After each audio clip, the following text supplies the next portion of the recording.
so it should be okay. Thank you, Your Honor. I want to start with a reminder of why we're here, and then go into how this case should be viewed in the context of the anti-SLAPP motion. We're here because Nicholas Carter is a very public figure, and he is suing Melissa Schumann and her father, Jerome Schumann, for defamation and other torts based on things that they publicly said about Mr. Carter. When a public figure sues someone based on things that they said about that public figure, the First Amendment makes it a very uphill battle. The constitutional standard of actual malice is well known and understood by lawyers and judges, having been the subject of many U.S. Supreme Court cases over the last 60 years. To recover for defamation or other torts based on speech, a public figure must show constitutional actual malice, which means that the public figure must prove by clear and convincing evidence what was in the mind of the speaker, that the speaker knew that what he or she was saying was false, or knew that it was probably false and said it anyway. That's the standard that's been handed down in many, many cases. Clear and convincing evidence in this context means evidence, I'm just reading from cases that are cited in our papers. Clear and convincing, I'm not making this up in other words. Clear and convincing evidence means evidence that is so clear and strong as to leave no substantial doubt. As the courts have said, it must be so strong as to command the unhesitating assent of every reasonable mind. That's the burden. To win, I haven't gotten to anti-SLAPP yet, but that's the ultimate burden for a public figure to win a defamation case. So, in other words, if this case were to go to trial, Mr. Carter would have to prove that no reasonable person could think even for a minute that Melissa Schumann is being truthful and that her father, Jerome Schumann, is being truthful. That's the ultimate standard in this case. And now I want to turn to the anti-SLAPP motion. As the court is aware, there are two prongs to the anti-SLAPP analysis. In the first prong, the moving party needs to establish that the challenged statements that they are alleged to have made were made in good faith on a matter of public concern and in a public way. And Ms. Schumann and Mr. Schumann easily met that in this case. I'm not even sure that there's really been a counter argument against it, other than law of the case, which in the papers they argue, but clearly has no application whatsoever for the reasons said in our papers. But the Schumanns have easily met the first prong. They submitted declarations under penalty of perjury in which they explained in a lot of detail why they believed that the statements that they made were true and that they still believe those statements are true as of today. With regard to Melissa Schumann, according to her declaration, I'm not going to read the whole thing, obviously, but she states that Mr. Carter gave a minor, she was underage for alcohol consumption, gave her alcoholic drinks, and then sexually assaulted her in 2 bathrooms in his place before taking her to his bed and taking her virginity against her will. That's stated by her under penalty of perjury in her declaration with detail. Ms. Schumann told her friend, according to this is all from the declaration, Ms. Schumann told her friend Rachel and Rachel's mother, as well as Melissa's own family and her manager. And then Melissa Schumann started seeing a therapist and told the therapist what had happened, that she had been sexually assaulted by Nicholas Carter. All of those statements were back in 2003, and there were declarations supplied by 3 of those people corroborating that that happened. One is Mr. Schumann, and another is the therapist, Ms. Anderson, and another is Rachel Green, who also tells the same story about what happened and knowing about this in 2003. 14 years before Melissa Schumann went public with this. 2017. She told those people that.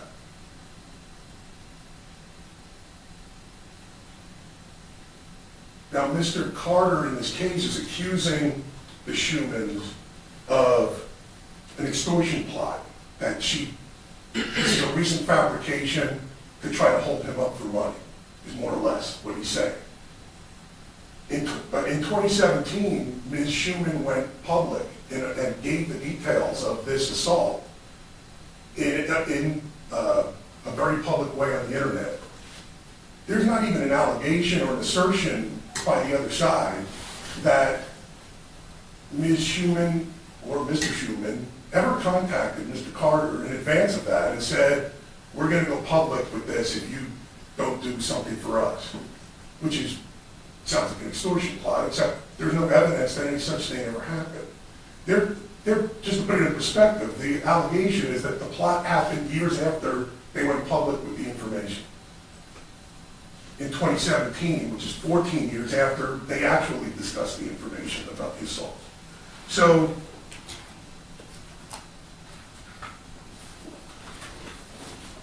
in their declarations, Melissa Schuman and Jerome Schuman both also gave detailed explanation as to why they believe other women who have accused Mr. Carter of sexual assaults, and they passed police reports and things of that nature.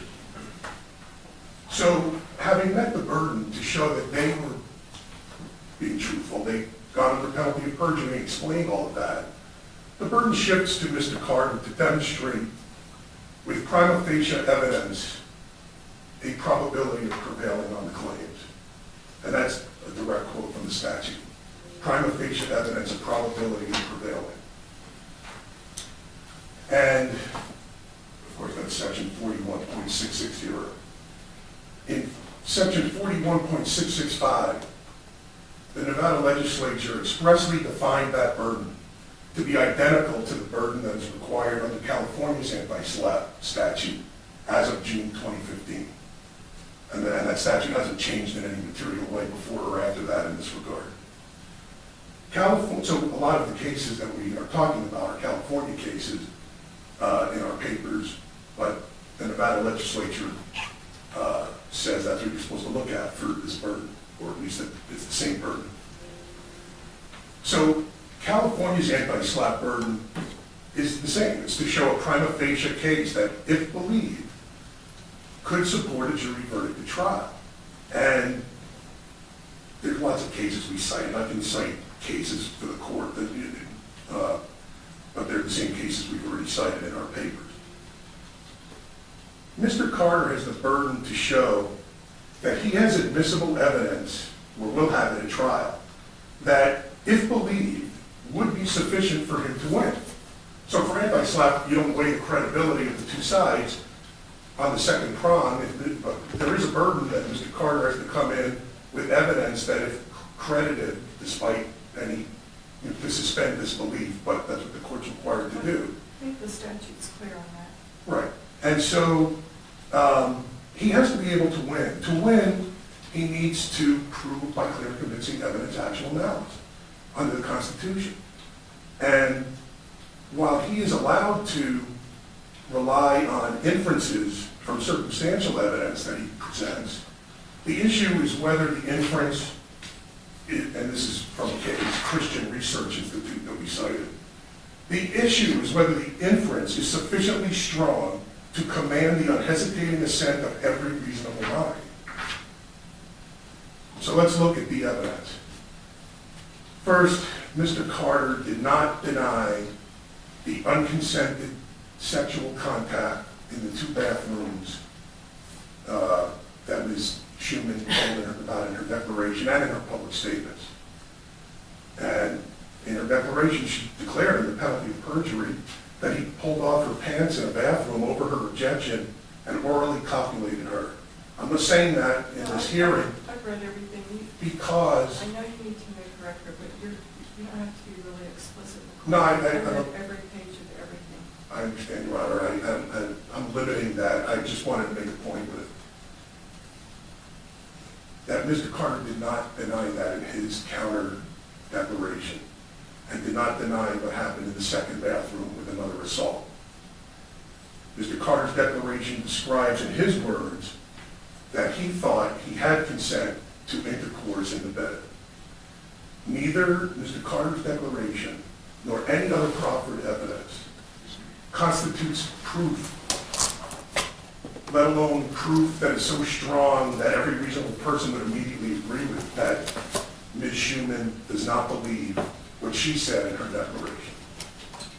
And the same, obviously, with Mr. Schumann. They've not put forth evidence that proves that Mr. Schumann does not believe what he said, and they have not put forth evidence that proves it by clear and convincing evidence such that no one would ever doubt it for a minute. What Mr. Carter's evidence shows at most, at the very most, is a difference of opinion about whether the sexual contact he admittedly had with Ms. Schumann was with or without consent in the mind of Ms. Schumann. So, because the burden shifted, and for the reasons I just stated, Mr. Carter, he threw a lot against the wall. He has 92 pieces of evidence that he proffers.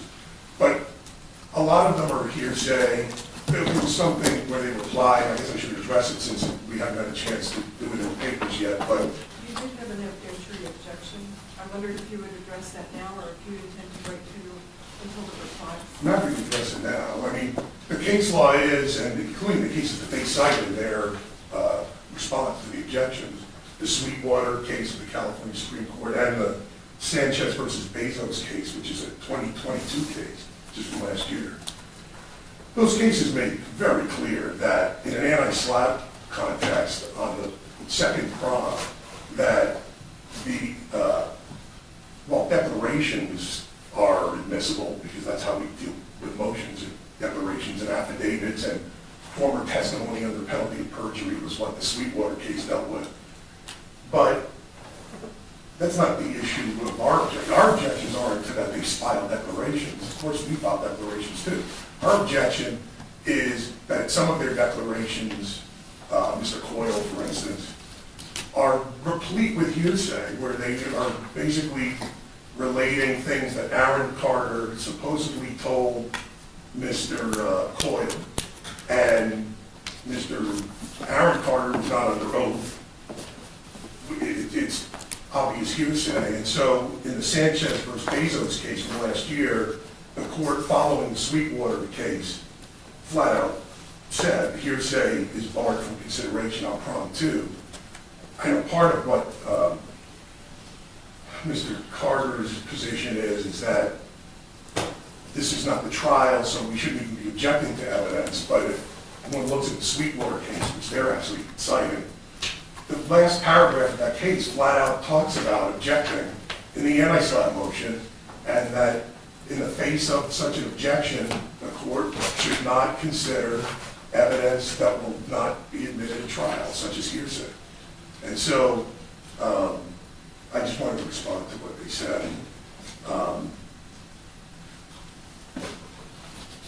I guess I'll save any further remarks to respond to what they said. Thank you. Opposition, please. Thank you, Your Honor. Your Honor, in bringing this anti-SLAPP request to Schumann's today, hope this court will dismiss Mr. Carter's counterclaims simply because he's a celebrity. They want this court to strip him of any due process, of any right to defend himself against these heinous and false accusations of sexual assault.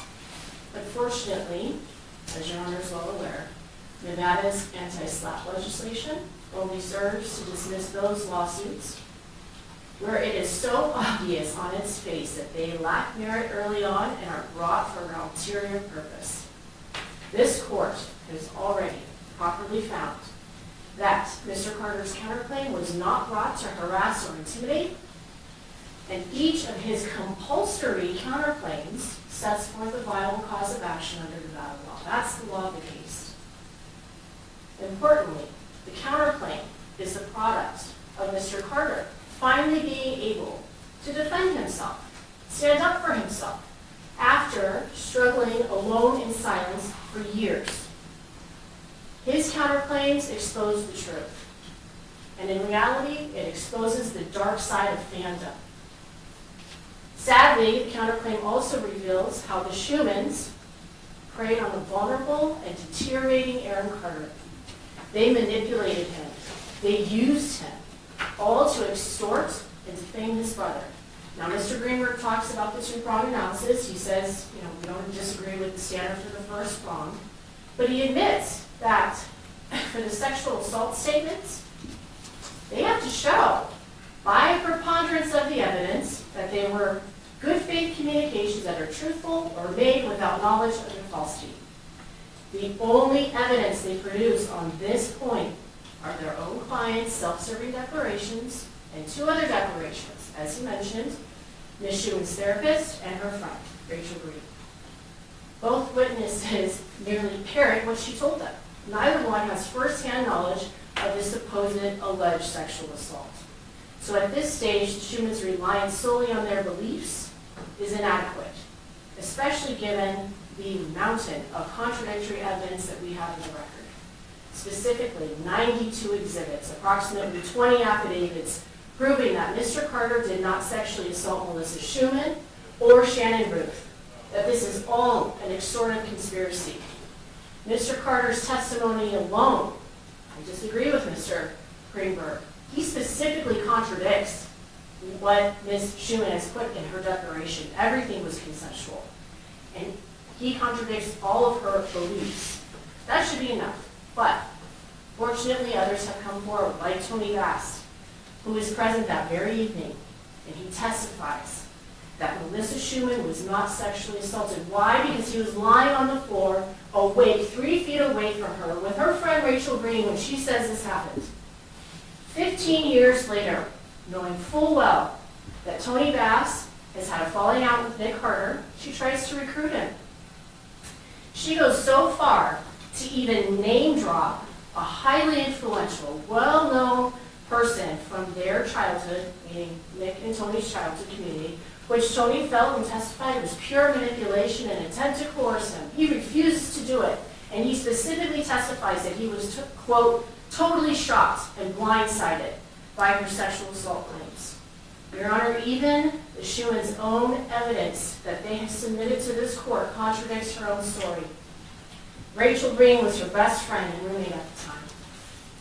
She testifies that when they left Nick Carter's apartment the next morning, quote, I thought everything was fine. Even in Melissa Schuman's November 2nd, 2017 blog, she admits that Rachel got in the car the next morning, turned on the ignition, and exclaimed, that was so much fun, huh? So, Melissa Schuman is claiming to have been violently and repeatedly raped in one bathroom, then another bathroom, and then in the bedroom of this small apartment, and all through the night, and all through the next morning. Her best friend, who was there in close proximity, has no idea? How can that be, Judge? It's because it never happened. On top of that, Melissa Schuman's very own documented actions in the public forum confirm that her tall tale is a moving target, ever changing, ever evolving, but always untrue. To justify their outrageous online defamatory conduct that includes comparing Nick Carter to the likes of Harvey Weinstein, they rely on police reports and fabricated stories of sexual assault from other women. Not only do they lack any firsthand knowledge of these events, but in all of those cases, every single one, law enforcement investigated and did not prosecute. And Your Honor should know that in one of those cases, law enforcement actually determined that the accuser should be charged criminally, who now has a criminal record of filing false police reports. Regardless, relying on this type of evidence does not satisfy their burden, proving their statements were made in good faith, that they blasted all over the internet and in the media. Even if the court finds otherwise for the first prong, this counterclaim has already survived anti-slap scrutiny. The only difference today is that Mr. Carter has provided this court with more evidence of the conspiracy. Your Honor, it sounds like, listening to counsel argue, that it's almost as if we're at two different hearings today. The Schumans want this court to issue rulings as if we were a trial, which, don't get me wrong, we look forward to that, and we welcome that with open arms. But today we're here on what their actual request is, and that is dismissal under the SLAPP Act. Just because Mr. Carter is a celebrity, they urge this court to impose immediately a higher burden of clear and convincing evidence. The court can bear that in mind, that's what the cases say, but it doesn't supplant the prima facie standard actually codified by our legislature. And either way, we have more than satisfied either standard, even at this preliminary, pre-discovery stage. As this court is aware, it is extremely rare to have direct evidence of a conspiracy. Now, Mr. Greenberg said we just provided circumstantial evidence. That's not the case. Shane Coyle testified that he actually entered into an agreement with the Schumans and Aaron Carter where they would publicly pay Nick Carter as a sexual predator and share in all the money realized from destroying his image. But soon, Shane Coyle discovered that Melissa Schuman was lying about being raped by Mr. Carter. And Shane Coyle also discovered that her father, Jerry Schuman, knew she was lying about it, but they don't care. They just wanted to get rich off their lies. And it's extremely telling that the Schumans do not even address Shane Coyle's testimony about their conspiracy. And they certainly don't deny it. Instead, they just attack his character and provide this court with video clips doctored to try to fit their narrative. Well, it's a good thing that the internet lasts forever, because in early 2020, Shane Coyle publicly outed the Schumans and Aaron Carter's conspiracy aimed to extort Mr. Carter, which occurred way before this lawsuit. And Aaron Carter himself publicly exposed the Schumans and Shannon Bruce's lies on social media before he unfortunately passed. Your Honor, falsely accusing someone of a crime like sexual assault is inherently malicious. Actual malice is presumed. That's why our laws, Nevada law, recognizes it as a defamation per se tort. But again, we're here on anti-SLAPP. This is not trial, not yet.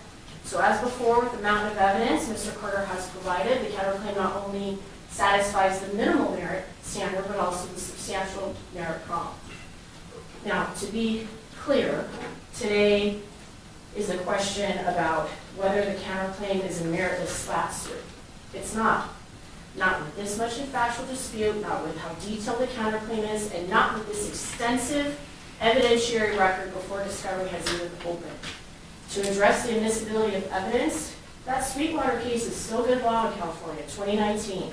And our statute itself, that's what Mr. Greenberg wants, our statute itself requires this court to consider evidence, written or oral, by witnesses or affidavits as may be material. That's what anti-SLAPP is. So, Your Honor, this is so far off of what our anti-SLAPP laws were intended and designed to prevent early on in the case. Otherwise, that would mean any celebrity wrongfully and publicly accused of sexual assault would be deprived of any right to assert a counterclaim in their defense. And that's simply not the law. So we ask that you deny the instant motion, and given your clear and comprehensive rulings about, meeting the second prong as in a prior proceeding, we believe that the Schumans instant motion was done not only vexatiously, but it's frivolous. And so we also ask that you reward Mr. Carter attorney's fees and costs. Thank you.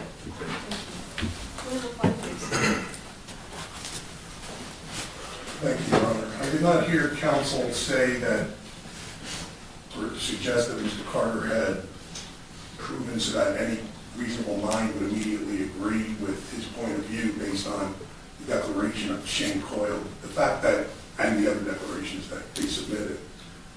That's the burden. And so we can talk about the purpose of anti-SLAPP all day long, but there's many, many cases, and there's a First Amendment that applies to public figures and celebrities, and we're not making new law here on that. There's the cases, include the, just most notably for Nevada, we cited the Pegasus case, Pegasus first read in the newspapers, California, Reed versus Gallagher, Hahn versus Tran, Christian Research Institute, Annette F.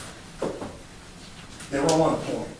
In the Annette F case, somebody accused their domestic partner of being convicted of something, and the court said, well, they got like a TRO, so it's close enough for purposes of constitutional malice.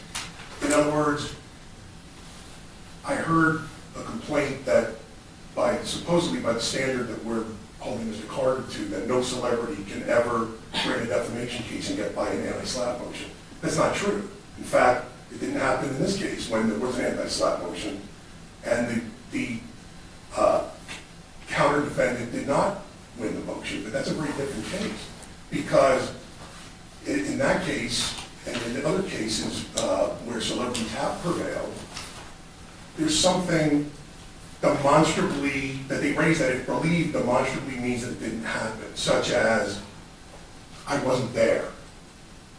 I never was in the same room with this person.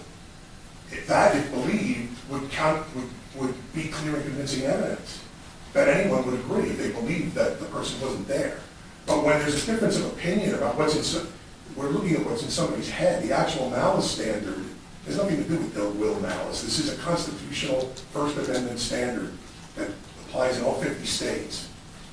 And the standard is whether the speaker, the alleged defamer, knew that something was false or knew it was probably false and said it anyway.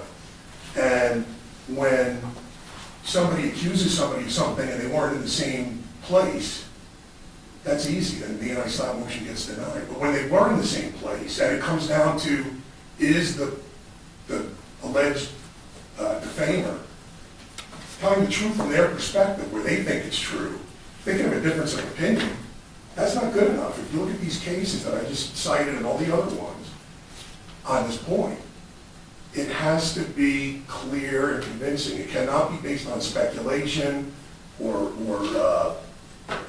and it cannot be based on hearsay.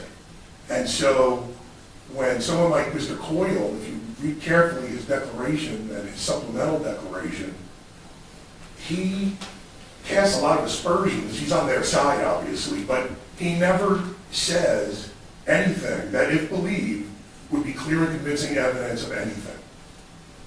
It's all conclusions. And hearsay from Aaron Carter, who himself was allegedly drawing conclusions. Like, I believe this, I no longer believe that. That's not evidence. That's not testimony. It's not admissible. And it's not clear and convincing evidence. And so they have not met, we have met our burden. They have not met their burden. The anti-SLAPP motion should be granted. Thank you. Thank you, Bob. Matters submitted, this is the ruling of the court. The moving party here did meet your burden to shift the burden of proof to the defendant counterclaimant. So, but in the opposition, we met the statutory standard to survive this motion. So the motion will be denied. The appendix, I realize the appendix is not perfect, but there were 92 examples of things. And I think the evidentiary objections were not all well taken in this case. And the other thing, as I've mentioned in previous cases, it's a compulsory counterclaim. If it hadn't been asserted, the right would have been lost to pursue those causes of action. And it troubles me that anyone might have the ability to give themselves a defense. So the motion fails. I don't find that the motion is vexatious or that it was frivolous, so I won't award attorney's fees. If this case goes to trial and proceeds, there will be a time and a place for that to be determined. It is too early at this point. Any questions, any comments? Understood, Your Honor. We'll prepare the order and I'll run it by Mr. Greenberg for review. A civil form of order. Thank you. Thank you, and your team will have the ability to review and approve the form of the simple order. Yes, we'll review it. Good job. Your Honor, if there was just a point of clarification, just since we're on the record, I think Your Honor referred to this as a compulsory counterclaim. It may be against Ms. Ruth, but I don't know that it is against my clients. We're not parties to this case. So I just wanted to say that. Oh, so noted for the record. Anything else before we conclude? No, thank you, Your Honor. Thank you. Thank you all.